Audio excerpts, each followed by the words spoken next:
Hello guys, welcome to Pakistani real reaction. तो कैसे हैं आप सब? उम्मीद है आप सब बढ़िया होंगे, मजे में होंगे, खुश होंगे, आबाद होंगे। मेरा नाम है मुदस्सिर। मैं हूं Mubashshir. So guys, UNSC meeting के बीच में भारत ने वीटो को लेकर एक बार फिर से चेतावनी दे दी है। बहुत ही ज्यादा पछताना पड़ेगा अगर भारत ने कुछ ऐसा बात बोला है। क्या हुआ सारा कुछ जानते हैं, इसके बारे में बाकी बातें करेंगे बाद में। काउंट करते हैं 3 2 1 and start. United nation security council को लेकर जब भी कोई नई अपडेट आती है उसमें वही पुरानी बातें रिपीट होती हैं, जिसके बाद अब ऐसा लगने लगा है कि शायद भारत को परमानेंट सीट और वीटो पावर कभी ना मिले। अब न्यूज निकल कर आ रही है कि पिछले कुछ महीनों में यूनाइटेड नेशन सिक्योरिटी काउंसिल में रिफॉर्म्स को लेकर काफी सारी प्रोग्रेस देखने को मिली है। कॉफी क्लब नाम का एक ग्रुप है जो इस समय काफी एक्टिव होकर भारत और बाकी देशों का विरोध कर रहा है। अब इस ग्रुप में टोटल 21 देश शामिल हो गए हैं और ये सभी देश अपना अपना पॉइंट ऑफ व्यू रख रहे हैं। रिफॉर्म्स को लेकर यूनाइटेड नेशंस में इंटर गवर्नमेंटल नेगोशिएशन चल रही है, जिसमें सभी देशों को आकर वहां पर अपनी बात रखने का मौका दिया जा रहा है। अब मसला ये है कि यहाँ पर एक छोटे से आइलैंड नेशन की बात को भी उतनी इंपॉर्टेंस मिल रही है जितनी इंपॉर्टेंस भारत या फिर अमेरिका जैसे बड़े देशों को मिलती है। 190 से भी ज्यादा देश यूनाइटेड नेशंस के मेंबर हैं। ऐसे में सब एक ही बात के ऊपर सहमति बना लें, ये इतना आसान नहीं है। इसलिए इन मीटिंग से संबंधित कुछ बड़ी अपडेट्स आ रही हैं। कुछ ऐसे देश सामने निकल कर आ रहे हैं जो बायलैटरल लेवल के ऊपर तो भारत के बेस्ट फ्रेंड्स हैं, लेकिन इंटरगवर्नमेंटल नेगोशिएशंस के अंदर भारत के विरोध में आकर खड़े हो गए। इसके साथ ही एक नए देश ने भारत को पहली बार अपना समर्थन दिया है, वो भी कवर करेंगे। वीटो पावर को लेकर इंटरगवर्नमेंटल नेगोशिएशंस के अंदर रिसेंटली तेजी इसलिए देखने को मिल रही है क्योंकि अब कई सारे देश इन 5 परमानेंट देशों से तंग आ गए हैं। बड़े देशों को तो भूल ही जाओ। आज की डेट में सिक्योरिटी काउंसिल छोटे छोटे देशों के युद्ध रुकवाने में भी अभी तक पूरी तरह से फेल साबित हुई है। आर्मेनिया और अजरबैजान जैसे छोटे देश भी इनसे हैंडल नहीं हो पा रहे हैं। ऊपर से जो वॉर्स लगातार पूरी दुनिया में हो रहे हैं, इनके कारण क्रूड ऑयल और नेचुरल गैस की कीमतें अचानक से बढ़ जाती हैं। फूड क्राइसिस देखने को मिलता है, खाने पीने की चीजें महंगी हो जाती हैं। इसलिए भारत ही नहीं बल्कि अब दुनिया के कई सारे देश सिक्योरिटी काउंसिल के अंदर रिफॉर्म्स को लेकर आवाज उठा रहे हैं, ताकि रिफॉर्म्स के बाद एक नया सेटअप आए जो इन सारे वॉर्स को रोकने में सक्षम हो। अब ये जो सिक्योरिटी काउंसिल में रिफॉर्म्स को लेकर इंटर गवर्नमेंटल नेगोशिएशंस चल रही हैं, इसमें अब ये आर्गुमेंट तेज हो गया है कि परमानेंट मेंबर्स की एक्चुअल में जरूरत ही नहीं है।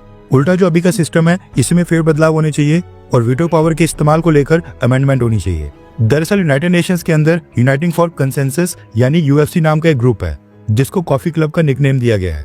ये ग्रुप G4 देशों को परमानेंट मेंबर बनाने के अगेंस्ट काम करता है, लेकिन अभी तक ये लोग भारत के लिए कोई ज्यादा बड़ी प्रॉब्लम नहीं थी। इनके founding members Italy, Pakistan, Mexico और इजिप्ट है। लेकिन अब रिपोर्ट्स निकल कर आ रही हैं कि इंटरगवर्नमेंटल नेगोशिएशंस के दौरान दुनिया के 50 से भी ज्यादा देश यूनाइटिंग फॉर कंसेंसस ग्रुप के साथ खड़े हो गए हैं।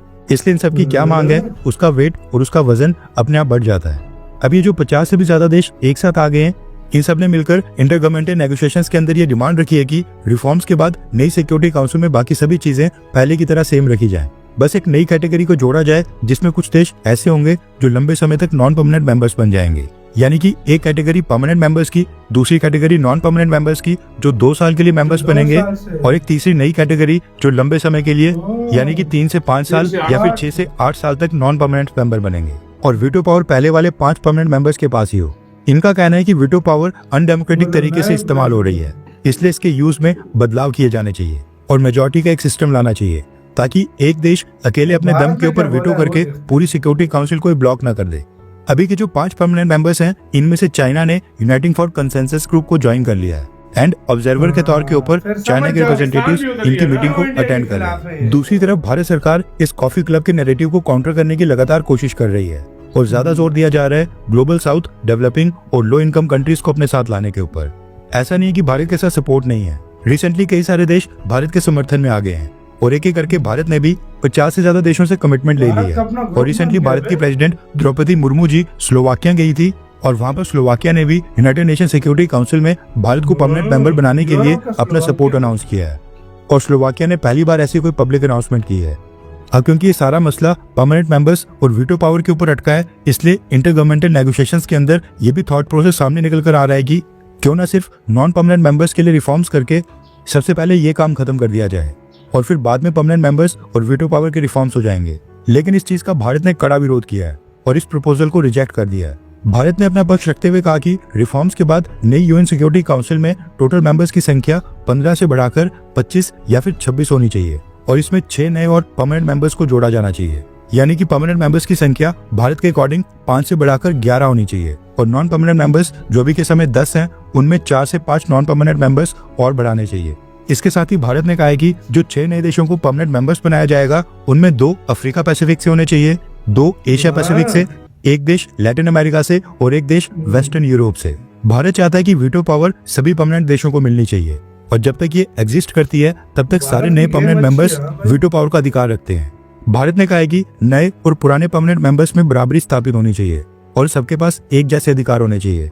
हमारा मानना है कि कोई भी ऐसे रिफॉर्म्स जिनमें परमानेंट कैटेगरी की सीट्स नहीं बढ़ाई गई उससे न्याय स्थापित नहीं होगा और ना ही आज के जियोपॉलिटिकल चैलेंजेस एड्रेस होंगे।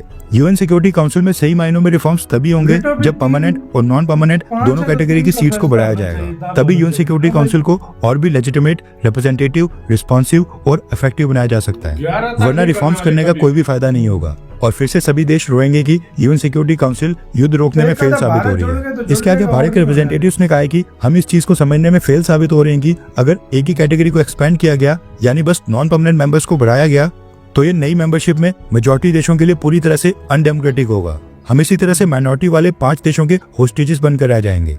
यानी अगर बस नॉन परमानेंट मेंबर्स की संख्या को बढ़ाया गया, जो कुछ देश आइडिया दे रहे हैं उसको मानकर परमानेंट मेंबर्स वही पुराने वाले 5 देशों को रखा गया, तो इससे क्या होगा कि माइनॉरिटी वाले 5 देश अपनी वीटो पावर के दम के ऊपर मेजॉरिटी के नॉन परमानेंट मेंबर्स देशों को होस्टेजेस बनाकर रखेंगे, क्योंकि असली वीटो पावर तो उनके पास ही रहेगी। जैसे वो आज वीटो पावर का इस्तेमाल करके मनमानी कर रहे हैं वैसा वो आगे भी करते रहेंगे और हमें फिर से उन्हीं 5 देशों के हाथों को देखना पड़ेगा। भारत ने कहा कि अब तो ये डिबेट होनी नहीं चाहिए कि परमानेंट मेंबर्स की संख्या को बढ़ाया जाए या फिर नहीं, क्योंकि रिफॉर्म्स को लेकर जो साल 2015 का फ्रेमवर्क डॉक्यूमेंट तैयार हुआ था उसमें मेंबरशिप की कैटेगरीज को लेकर मेजॉरिटी देशों ने इस चीज का समर्थन किया कि परमानेंट और नॉन परमानेंट दोनों कैटेगरी में मेंबर्स को बढ़ाया जाए। इसलिए अब ये डिबेट होनी चाहिए कि कितने समय के अंदर रिफॉर्म्स लागू हों।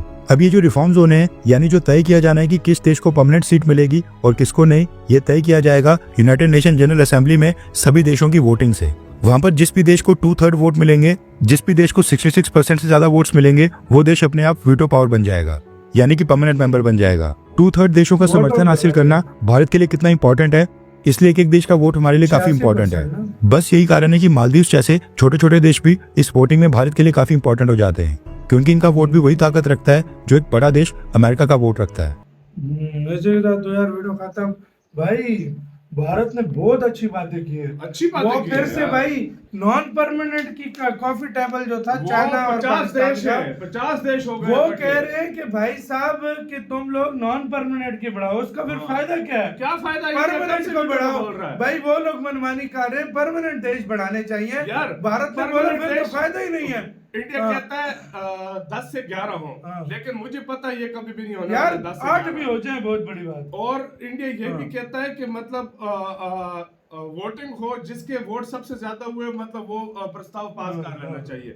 वो भी सीन नहीं करने वाले। इससे अच्छा भाई हाँ। इंडिया को हो जाना चाहिए, एक इंडिया छठा रख ले, हाँ। इवन तो हो जाएगा ना हाँ, ये तो 3 है। दिन का फैसला। अभी तो देखो फ्रांस यूके इनकी लगती है, ये 3 एक तरफ यार हो ये सकते बड़ा हैं। गंदा रूल हाँ। है, वो जब एक कंट्री एक भी ना, तो ये फिर काम मसला। खराब हो जाता तो भाई ये यही तो मसला है। हाँ। इस तरह होना चाहिए कि मेजोरिटी पे होना चाहिए। अगर 5 देश है ना या बिल्कुल। 6 देश हैं तो 4 जिसकी माने वो उस फैसले के चाइना आगे तो 50 देशों को साथ बिठाकर बैठा हुआ, ये हाँ। चाइना की वो चाल है कॉफी सारी। क्लब पाकिस्तान हाँ। भी है उसके हाँ, अंदर। 50 ये देशों सारा को बिठा चाइना के और बैठा 50 हुआ है। देश और उसको हाँ। ऑब्जर्वर बना। हाँ। ये बड़ा ये केस मसला है। है, इंडिया ने जो इधर बातें की है, और इंडिया ने भारत सही बोला है। अकेले 50 से ज्यादा हाँ। देशों को खुद भी भारत मैं में वही कह रहा हूँ, इंडिया जो हाँ। बातें बोल रहा है वो सही बातें बोल मतलब रहा है। 50 देशों का अगर चाइना के पास है ऐसा तो रहा ना, हाँ।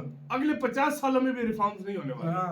मैं इधर सही बता रहा हूँ। भारत का भी ग्रुप स्ट्रांग है और इंडिया ने जो बातें की हैं बहुत हैवी की हैवी की हैं हैं। बातें। आपका इसका कहना है, अपने राय बताना, अपना बहुत ज्यादा ख्याल रखना। तो